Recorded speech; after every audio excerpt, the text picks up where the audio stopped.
नमस्कार, मैं हूं आपके साथ नम्रता। बसपा सुप्रीमो मायावती ने दिल्ली जाने का फैसला लिया है। ये खबर सुनते ही केजरीवाल समेत पूरी आम आदमी पार्टी थोड़ी सी कंफ्यूज हो गई है।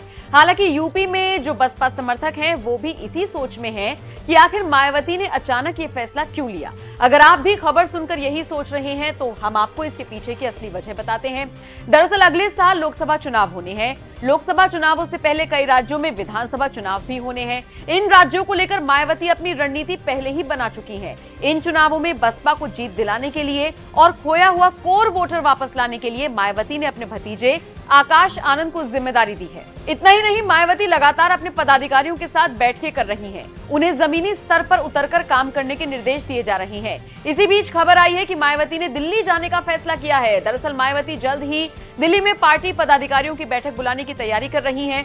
बूथ स्तर पर पार्टी को मजबूत करने के लिए मायावती नए सिरे से काम करना चाह रही हैं। खबरों की माने तो मायावती अगस्त से दिल्ली में ज्यादा वक्त रहेंगी और बाकी जिम्मेदारी भतीजे आकाश आनंद को देने के साथ साथ पदाधिकारियों को भी प्रदेश भर में कैडर कैंप का जिम्मा दिया गया है। दरअसल बीएसपी सुप्रीमो मायावती का मानना है कि मौजूदा हालातों में राजस्थान, छत्तीसगढ़, मध्य प्रदेश के साथ साथ तेलंगाना विधानसभा चुनाव में उनके हाथ बहुत सीटें लग सकती हैं, बशर्ते उसके लिए मेहनत की जाए। मायावती दिल्ली में रहकर पदाधिकारियों के साथ कांटेक्ट में रहेंगी और अपडेट्स लेती रहेंगी।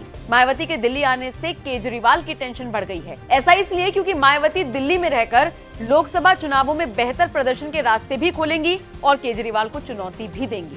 अब भले ही मायावती चुनावों में अकेले लड़ने की बात कर रही हो, लेकिन कहा तो ये भी जा रहा है कि गठबंधन की संभावनाएं खत्म नहीं हुई हैं।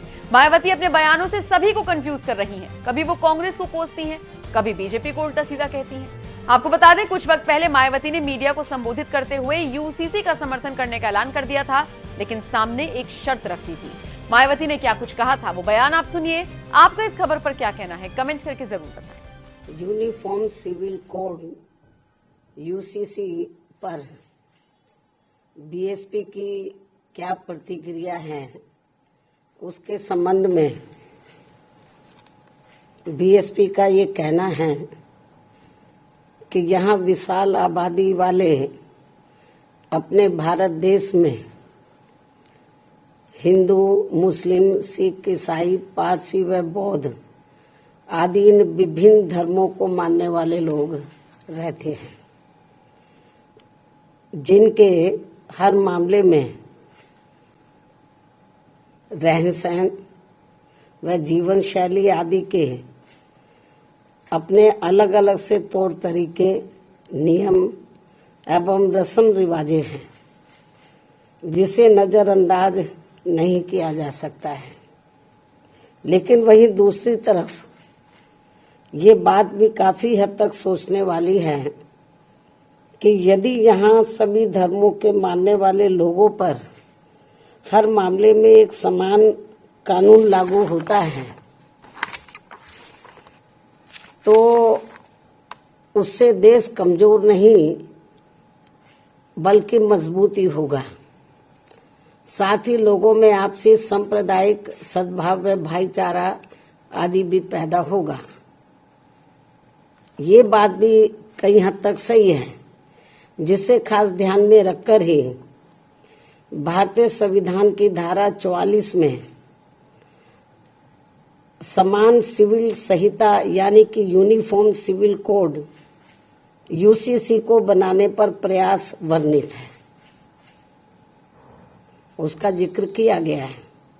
लेकिन इसे जबरन थोपने का प्रावधान बाबा साहब डॉक्टर भीमराव अंबेडकर के संविधान में निहित नहीं है और इसके लिए जागरूकता व आम सहमति को श्रेष्ठ माना गया है, जिस पर अमल न करके अब इसकी आड़ में संकीर्ण स्वार्थ की राजनीति करना देश हित में सही नहीं है, जो इस समय की जा रही है। क्योंकि संविधान की धारा 44 में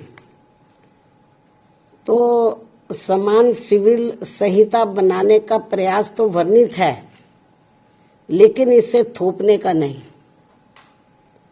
इसलिए इन सब बातों को खास ध्यान में रखकर ही तब फिर बीजेपी को देश में यूसीसी को लागू करने के लिए कोई कदम उठाना चाहिए था।